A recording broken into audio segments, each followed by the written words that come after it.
a desperate bid for survival as fire closed in on an Oregon mountain town. This was a headline in the New York Times back in September as wildfires swept across the west coast of the United States of America. A small mountain town of Salem in Oregon was surrounded by smoke and flames. 60-mile-per-hour winds were sweeping fire towards the town.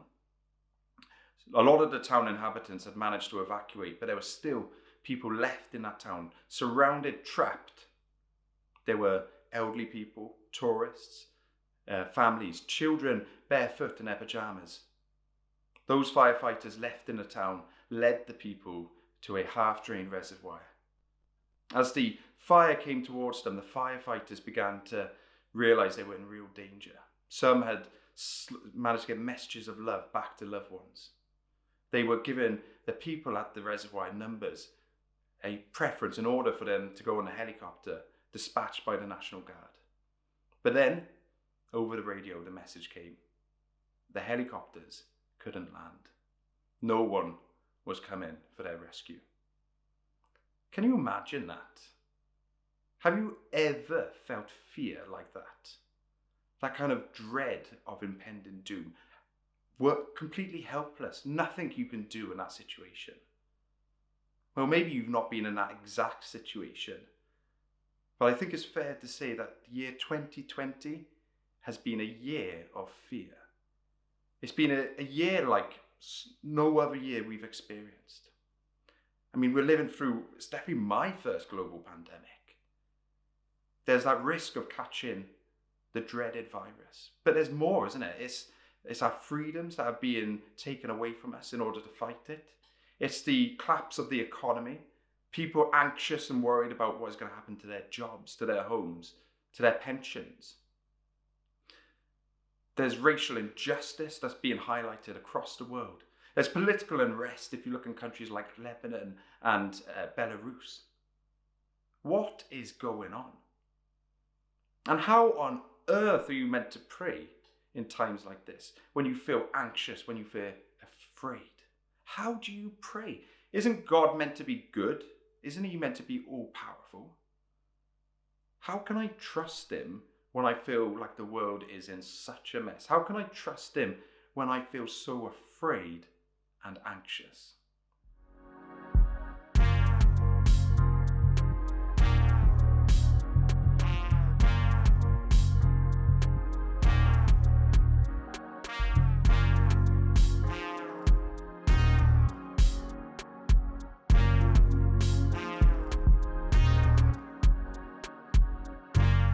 So fear is that immediate danger.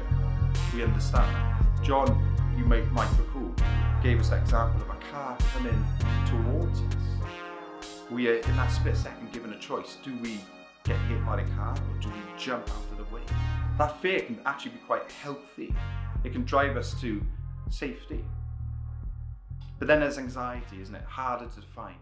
It's that drip, drip, drip. That nagging feeling in the back of our head. It's difficult to pinpoint what it is. It chips away at our self-worth, our identity.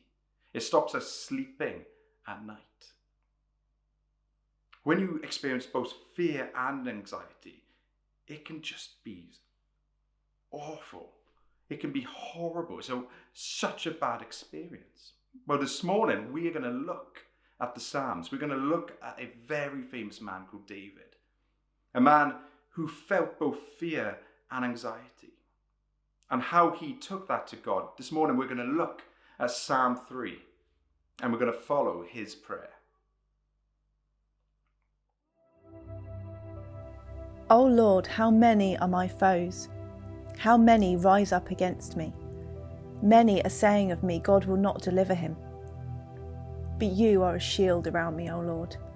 You bestow glory on me and lift up my head. To the Lord I cry aloud, and he answers me from his holy hill. I lie down and sleep. I wake again because the Lord sustains me. I will not fear the tens of thousands drawn up against me on every side. Arise, O Lord, deliver me, O my God. Strike all my enemies on the jaw, break the teeth of the wicked. From the Lord comes deliverance. May your blessing be on your people.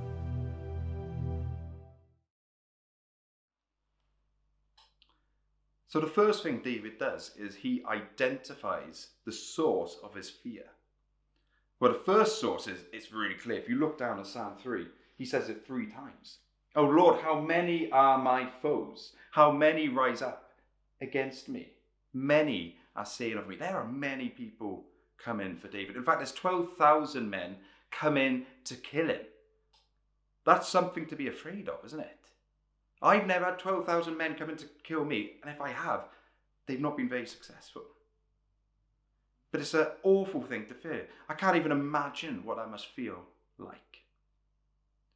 12,000 men come in to kill him. In fact, they're being led by David's son, Absalom. He's leading a military coup against his dad. And he's not going to be a good king. And David just doesn't know what's going to happen. But it's interesting here that it's not just that fear of 12,000 men that is nagging at David. If you look down, it's that anxiety, that drip, drip, drip. Many are saying of me, God will not deliver me. You see, this isn't a physical attack on David. This is an attack on his very identity. It's not even saying that God doesn't exist. They're saying God doesn't exist for David. And let's put a bit of context on the bones. David was such a good king. He was God's chosen king. He was a good man, a good father, a good husband. But those gifts that he had to serve his people, he ended up using them to serve himself. He saw another man's wife, and the lust got too much for him. He did an awful thing. He took her as his own. Because he was king, well, he could have the husband bumped off, couldn't he? And what does this even say about his own wife? And his kids inevitably followed the same immoral pattern as their dad. His legacy absolutely ruined. This is what David has done. And this is why there's now a military coup being led against him. This is why he can start believing the self-doubt. He can start believing what people are saying about him. Maybe God has given up on him. But it's interesting, what David does here is he identifies the source of that fear. But then he looks at who God is. He looks at God's character. And he applies that to the situation he finds himself in. Well, let's take a look at what it is about God's character that can give David peace and rest whilst he's suffering from fear and anxiety.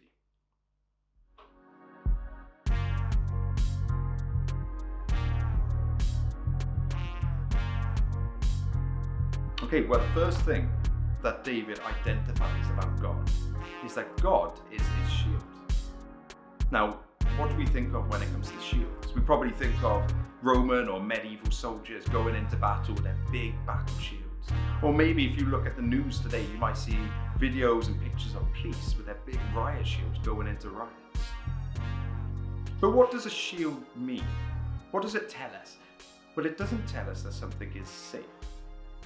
In fact, if you've got a shield, it's normally because you are going into a super dangerous situation. You know, a soldier doesn't go into battle thinking, this shield means it's safe. They go in with the shield because they know the exact opposite is true. And we know, looking at David's situation, that he is not safe.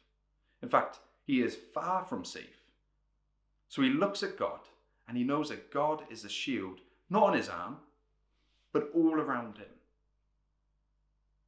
But what's the point? It doesn't make David safe, and we know his situation isn't safe. So what does this shield actually do? Well, there's 2 points, isn't there?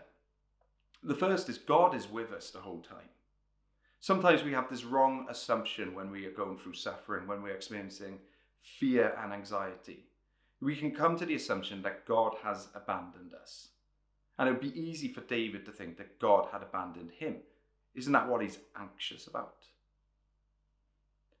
But no, God is with us. Just because we're going through the bad times, the Bible doesn't promise us a rosy good life. But the Bible does promise us that God will walk with us through those times.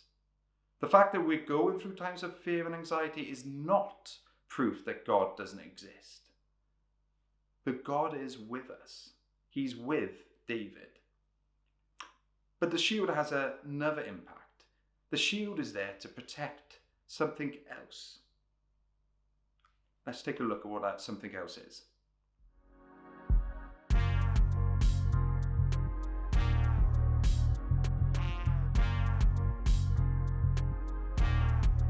So that shield is there to protect the glory that God gives us. Now, what does glory mean?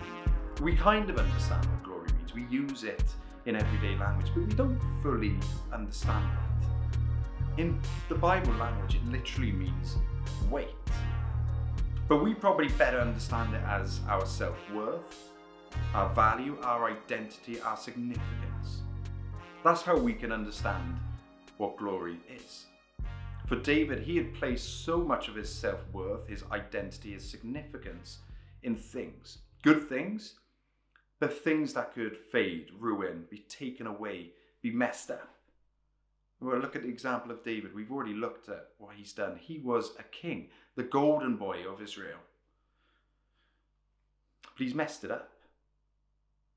He's no longer that good king. He's no longer that moral man. He's not a good husband. He's a man who has committed adultery on his wife. He is a man who has orchestrated murder. He is a man who has just seen another woman as his property, something to be taken. He's left an awful legacy for his children to follow in this immoral conduct. I mean, you just have to look at how his kids have behaved. One of his sons has raped one of his daughters. Now, the son who is raised up to kill David has also killed David's other son. It's all an absolute mess. And this is David's own making. We've got to remember that. David isn't a victim here. David has messed up massively. And now everything's stripped back when there's nothing left. He realizes all of that self-worth, all of that identity is placed in things that could never hold. It could never be his identity without crushing him. But now David writes in this psalm, as he prays, he says that God is his glory. God is the one who holds his head up high. His confidence in his identity now comes in the fact that God attributes him with value. God says you are valuable. God says your identity is secure in me. Do you see that shield? That shield is there to protect that thing, the identity, our glory, our significance, our self-worth that God gives to us. And if God gives it to us, we can't mess it up. We can't ruin it. It's safe in his hands. He defends it. He looks after it. But there's an elephant in the room, isn't it? How can David, who has messed up so badly, have any confidence that God is a shield and gives him value and self-worth? Well, let's look at the final thing he prays about.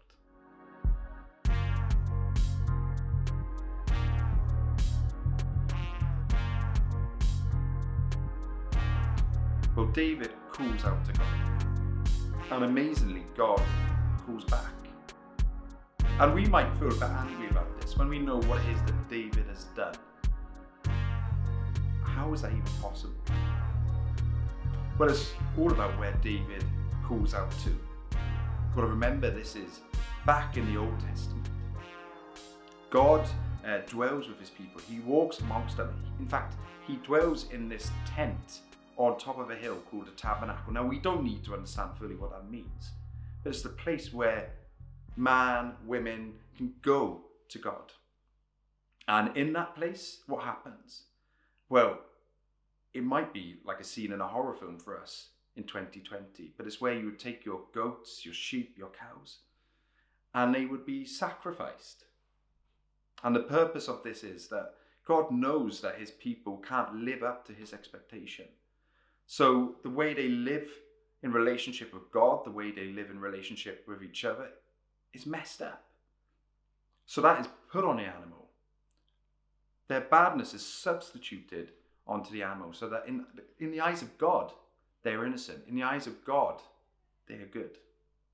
He has made a way to deal with the spectacular ways that his people will mess up. And David knows this. David recalls back to this. And because of this, he can have absolute confidence. He knows he's not relying on the fact that he can be a good king. In fact, it's taken all of that stuff to be stripped back to him to realize how amazing God's grace is. That God would give a way for people like David to be able to call out to him in confidence. Now, wouldn't it be amazing if that was relevant to us in 2020? Wouldn't it be amazing if we could have that same confidence? Well, thankfully, we don't have to take our goats and our sheep to church on a Sunday morning and have them killed for our righteousness. No, we can have confidence because of Jesus, the ultimate substitute. In fact, we have more confidence. Because of Jesus, we can look at him and know that we have glory. We have self-worth. We have an identity entrenched in God, protected by God. And we can't mess this up. We can't ruin it. Isn't this good news this morning? That confidence that David had, we can have even more confidence. That God is with us through the bad times. He's walking with us. And he gives us our value.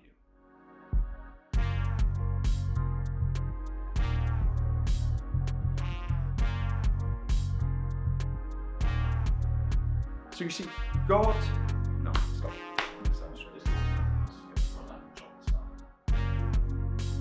Do you see that David identified his fear, his anxiety, and then he looked at who God was? He looked at God's character, God's identity, and he applied it to his own life. Because of that, by going through those steps, David was able to sleep. He was able to celebrate the fact that it is God who gives him life. It is God who keeps him going. And those bad things, they haven't gone away. He hasn't forgotten about them. The threat is still very real. But when he puts everything into perspective, when he puts God in the picture, when he realizes those things he's feeling anxious about, the things that worry him, they pale into insignificance when compared to the goodness and the great things that God gives to him. Now that's amazing. Putting that into practice is very different. Knowing it is one thing in theory. We all know it in theory. But putting it into practice. But the Bible has so many examples of this, of people in massive amounts of danger being able to trust God and find peace, to be able to sleep. This is real. If we really believe this, if we turn to God and trust in him, we can find that peace. But as I said, the real threat of danger hasn't gone away. And it's not that David is shoving his emotions deep down and forgetting they even exist. No, David's emotions are raw. You just have to look at the end of the psalm that David wants God to smash the teeth in of his enemies. And that's uncomfortable. We don't like that language. But he's got 12,000 men coming to kill him, and he wants justice. He knows God is a God of justice, and that's what David wants. He wants that fear to be taken away from him. So there is this balance, isn't it, in trusting in God, but wanting justice to prevail. The two are not alien to each other. They go hand in hand. Now for us, what is it that we misplace our glory in? What are the things that we trust in? They're probably good things. There'll probably be things like family, our homes, our careers. It might be the way we look in society, our standing in our local community. It might be in our friendships. And they're all good things. But once we start putting our identity in those things, when we take our entire self-worth from those things, they're always going to let us down. They cannot live up to our expectations? And what if we mess stuff up? Our self-worth needs to come from God. That needs to be the first place we go. It might not take our fears and anxieties away, but we need to put ourselves in the perspective of God gives us glory. Can you be confident this morning that as you call up to God, that He comes back to you